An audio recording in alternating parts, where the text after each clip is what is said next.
How's it going, guys? Welcome back to another video. Today what we're going to be doing is looking at ED1. Now this isn't just a thing me saying like ED1's great money and stuff. I mean it is, but that's not what we're talking about. Today I'm going to go through a tips video that is basically going to help you improve your times at ED1 and make it so you die a little bit less, just like we did with ED3 the other day, and I will do one for ED2 as well. Elite dungeons are going to be probably a lot more popular at the moment as they have made the changes, and it means you can do this in groups without being punished so much. And because that is absolutely great to see, I figured, you know what, let's make a few videos for the elite dungeons to help people out and make things a little bit easier for themselves. So in this video, it's not going to be a guide, it's just going to be some extra tips that once you understand the dungeon for the basics, these tips will help you get through for the rest of it. So it'll make your experience a little bit better. And then of course, there's going to be ways to improve on that as well, as I am not a pro top tier PVMer, but I do have some experience that will help you guys out. So I hope this video helps, and if it does, make sure to leave a like on the video, subscribe to the channel if you are new around here, or if you watch all the videos and you're not subscribed as well, check that you are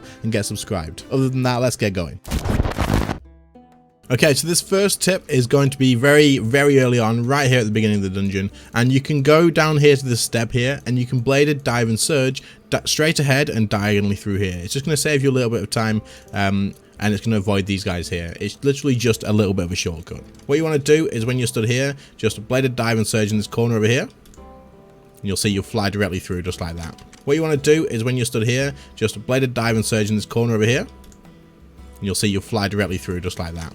But you want to use your bladed dive first, and then use your surge, of course, as normal, and then you'll come over here and make sure you don't target one of these guys. If you target one of the elite people over here, it won't work. It'll just literally walk you round. So the pain in the ass, but you just got to make sure you don't target any of these people. Okay, so the next tip is just here through this barrier. What you can do is you want to use anticipate first, and then walk forward and use greater chain or ricochet on the middle person. Step back slightly and they will all come together. Then you can link them all up with your greater chain, or you can use a detonate, or you can use your chin chompers. Makes it nice and easy to clear this room, and then once you've killed them off, you can just head straight through the door. This is really easy to use, really easy to do. It will save you a bit of time though, because if you don't pull them together, then you can't AoE them down very well. I didn't do much AoE there because I'm talking and I'm a bit distracted. Normally I would use detonate or omnipower on the greater chain or something like that. Okay, so once you've got to the Sanctum Guardian, which is the first boss, you want to have teleported out, and that way it will reset the room and get rid of all these dragons, which will attack you over the barrier. These ones will be left there, but don't worry about them, you can just ignore it and come down. What you want to do when you start this fight to make your life way easier is stand in the middle here on this middle tile, and then what you want to do is use your smoke cloud, drop a vulnerability bomb, and then sunshine or death swiftness directly in the middle. As soon as you've used that, step to the left on this side, and that way you'll be ensured that the water blast, which starts directly down the middle, won't hit you. Once that's done, you can just move over to this side when it comes back, and it makes it nice and easy. You want a vuln bomb just in front of the Sanctum Guardian there, and that's where you want to do that. Okay, so you'll see that I drop my vuln bomb, my smoke cloud, and use my sunshine directly in the middle. I then move over to the left-hand side immediately, just so that I'm ready for the water beam mechanic, which is going to come up after he does the splash mechanic, which does melee damage. So you want to Prayer Flick to the melee thing, and then when he's done that, you're going to wait for the water blast, which is going to come out next. As soon as the water blaster moves away from the middle of the room, move your way over to the right-hand side, because that way when it comes back, you don't have to panic about getting out of the way. This should give you a good start to the fight, as you do get to be in your sunshine for the entire duration, and it doesn't sort of screw you over with positioning. From here on out, you just want to deal with the mechanics as normal. Like I say, if you're interested in learning more about the boss and you're struggling with this boss, then there will be a guide to ED1 linked in the description below. Don't forget that once you've moved to the right hand side and the water blast has come back round, you might as well move back over to the left hand side in preparation for it happening again. You're going to get smoke, and then you're going to get their melee hit, and then you're going to get the water blast again. Good luck with the boss. So this next trick is going to be probably more useful on magic, but it is incredibly useful on range as well. And I'm not too sure about melee. I suppose you could bring yourself some sticky bombs, but these rogues walking down here at the moment, they absolutely murder you if they get their spec off, which they will use almost straight away. So what I like to do is wait at the top here. They'll walk all the way up. And then as they get close, I will use myself an ice barrage on the middle one, freezing them in place. If you are using range, you can use chin chompers, and if you are using melee, then I suppose you could use the sticky bombs as well. They stay up there.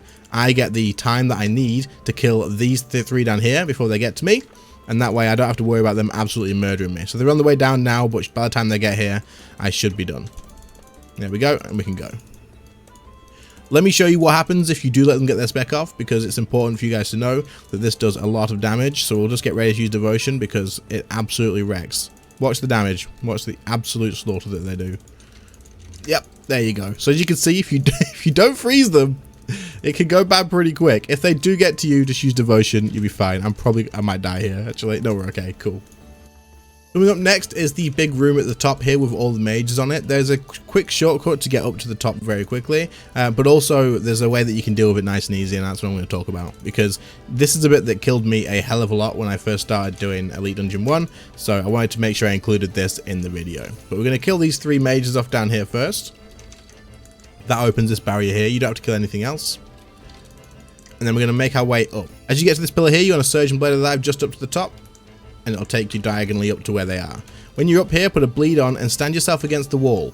That way you won't have as many melee targets hitting you, as it can do a lot of damage. Then use things like Greater Chain or Chin Chompers if you are on range, melee if you're using that, and any sort of AoE that you've got. Kill just the mages and go directly through the door.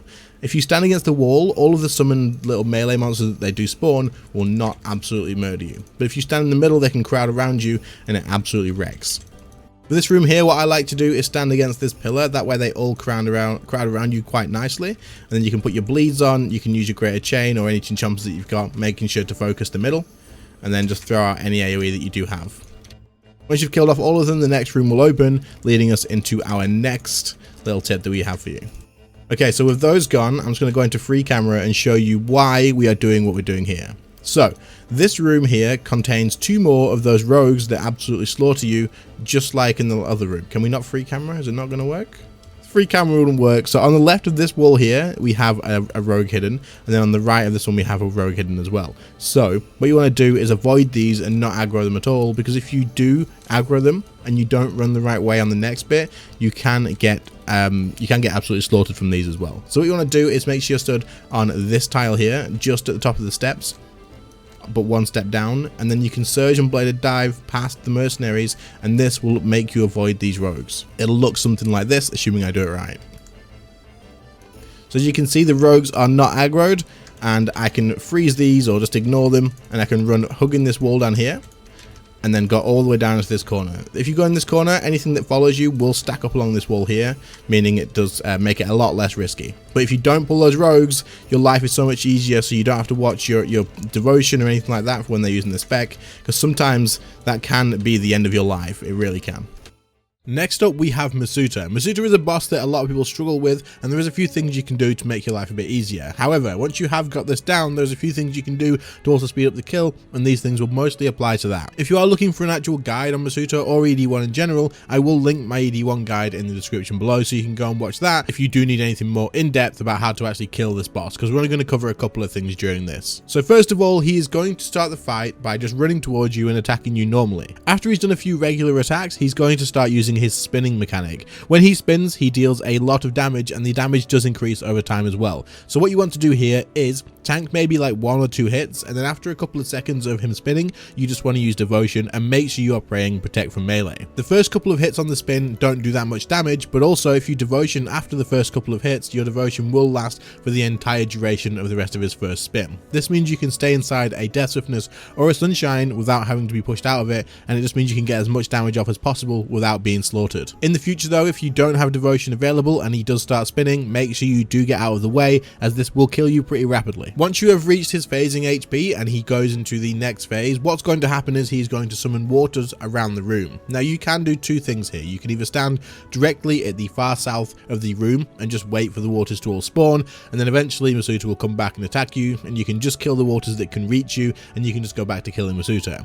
That is one way to do it, but personally I don't like to do that, as it's a lot of standing around. Sometimes it does seem a little bit iffy, like it doesn't work all the time. So what I would recommend is running from pool of water to pool of water, killing them off, and you want to be in melee distance because this charges you a shield up for the final phase. Something that is pretty damn helpful for this phase is going to be target cycling. Target cycling basically means that you'll be able to surge or bladed dive towards these pools, press your keybind for target cycling, and it will automatically select that pool for you without you having to click it. This speeds up killing the pools quite a bit, and of course it's quite important to do that because he will not wait for you to kill one before he spawns another. So if you're quite slow here, what's going to happen is you're going to end up having like a lot of pools all spawned at once attacking you, and they deal a good amount of consistent rapid magic damage. This phase is a time gated mechanic, and ideally you want this phase to end as you kill the last pool of water that he has spawned. So using target cycling as you travel around the room to kill them will definitely increase how fast you can kill these pools, cycles, and that's of course a good thing. Also, not to mention that clicking these things can be a pain in the ass, so having target cycling is just a quality of life thing as well. So definitely get that keybound. You can do that in settings, controls, scroll down until you find target cycling, and then set a keybind there for it. We're going to tie the last few things into one big section. This is just going to be getting to Seiryu and being the Pilons and Seiryu himself. There's only a couple of tips left, so hopefully these do help. Anyway, as you go out of Masuta's room, you're going to be greeted by some Pilons that are going to absolutely slaughter you if you're not doing the right thing. Praying Protect from Magic is definitely a good start here, as they do hit with magic ridiculously fast. You will be slaughtered if you're not using it. Make sure you protect from magic. To open the room, you need to kill these 3 Pilons that I'm showing you on screen here. These are the fastest way that I can find to get through here, so I would suggest killing these 3. While you are doing that, I would suggest using Devotion to make sure you don't take a hell of a lot of damage from these, as you will lose health really quick. What you're going to want to do once they are dead is teleport straight out of here and get ready to go back in, all re-geared and ready to fight Seiryu. Once you get back in, as soon as you use the chest to teleport back to the Seiryu entrance, you are going to be greeted by the Pilons once again. You want to be protecting magic as you teleport in here and then run immediately to the left and down towards Seiryu. You will not stop getting attacked until you do reach the entrance to where Seiryu starts. Don't worry, you can enter here. As you see, I am stood, and they will stop attacking you at this point. For people using the Berserk Relic, this could be incredibly useful actually, because it actually drops your health down a little bit, meaning your Berserk Relic will be active. For other people, it's just an inconvenience, but don't panic too much, as the next tip that I'm going to give you will help you get that health back up without eating any food. When you start the fight with Seiryu, there's going to be a few mechanics. One of them is going to be a big Dragon Breath, where he will fire across the whole entire arena, and when he does this, you will take massive magic damage.